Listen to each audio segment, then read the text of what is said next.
नाज़रीन, नसीराबाद में ज़रई पानी की खोट खिलाफ जीए सिंध महाज के चेयरमैन रियाज़ चांडियो की अगवाणी में इंडस बाईपास से एहतजाजी मुज़ाहिरो करे धरणो हयो वियो आहे। उन हवाले से पेश है अल्ताफ़ कांदड़ो की हीअ रिपोर्ट।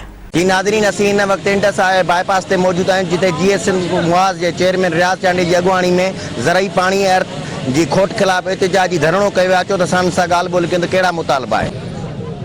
हिकिड़ो ई जमहूरी ऐं कानूनी घुर आहे त सिंधु दरिया में पानी मौजूद आहे।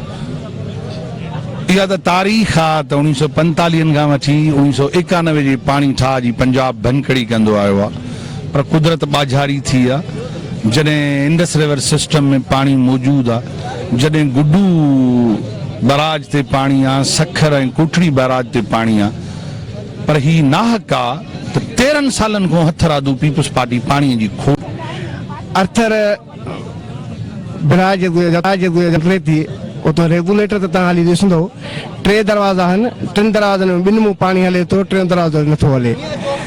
तो मां इंजीनियर साहब सां ॻाल्हायो, मां साईं हे 3 दरवाज़ो हेठां हुतां जे माण्हू वेठा आहिनि, पैसा वठी 10,000 वठी चवंदा 10,000 जो त असां दरवाज़ो मथे पऊं। त 3 ॾींहं वठी मां इंजीनियर साहब सां राब्ते में आहियां, पर इंजीनियर साहब चयो मां चवां थो दरवाज़ो मथे नथो थिए।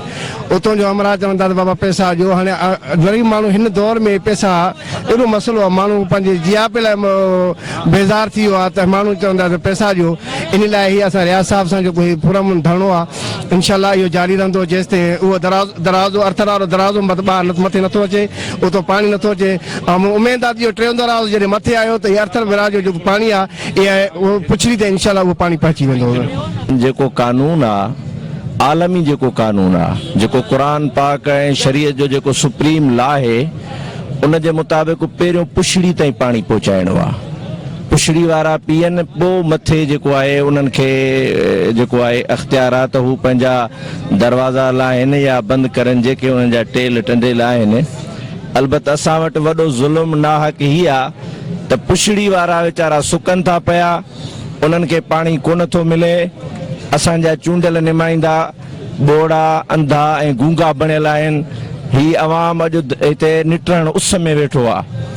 असां जेके इलाइक़े वारा जेके हिते धरणो हयूं वेठा आहियूं, असांखे को सवें जरे बि ज़मीन न आहे। असां पंहिंजे अवाम जे लाइ, पंहिंजे सिंधी क़ौम जे लाइ, सिंध जे मारवड़नि माण्हुनि जे लाइ जेके बेवस ऐं लाचार आहिनि, जंहिंजो आवाज़ ऐवाननि ताईं नथो पहुचे, उन्हनि जो दर्द खणी हिन रोड ते वेठा आहियूं। मुतालबो था कयूं पुछड़ी ताईं पानी पहुचायो वञे।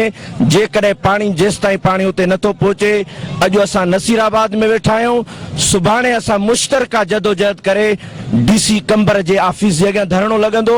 इहो मौक़िफ़ आहे त ही पानी जेको सिंध जी में पानी जी खोट आहे, इहो असांजो हक़ आहे। असांखे असांजो पानी ॾिनो वञे।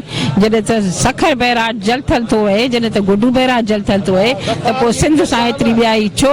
हितां जी जेका इरीगेशन ऑफिसर आहिनि, समूरे सिंध में इरीगेशन ऑफिसर्स आहिनि, उहे पंहिंजी वंगार था वहनि ऐं हिन ग़रीबनि मिसकिननि खे पुछड़ियुनि ताईं पानी नथा पहुचाइनि ऐं पंहिंजा मथियां पासा उहे आबाद कई वेठा आहिनि। असां तेसि ताईं हिन धरणे सां न उथंदासीं जेसि ताईं असांजा मुतालबा पूरा न कया वेंदा। हिते इरीगेशन ऑफिसर अची हिते असांखे ज़मानत ॾियनि त उहे दरवाज़ा खोले छॾींदा पुछड़ियुनि ते जीअं पानी पहुचे। असांजे एहतियात जो दाइरो तेसि ताईं क़ाइमु रहंदो ऐं असां पोइ केतिरा बि ॾींहं हले त असां इहो एहतियात जारी रखंदासीं जेसि ताईं असांजा मुतालबा पूरा न कया वेंदा ऐं इन आबादकारनि खे उन्हनि जो पानी न मिलंदो।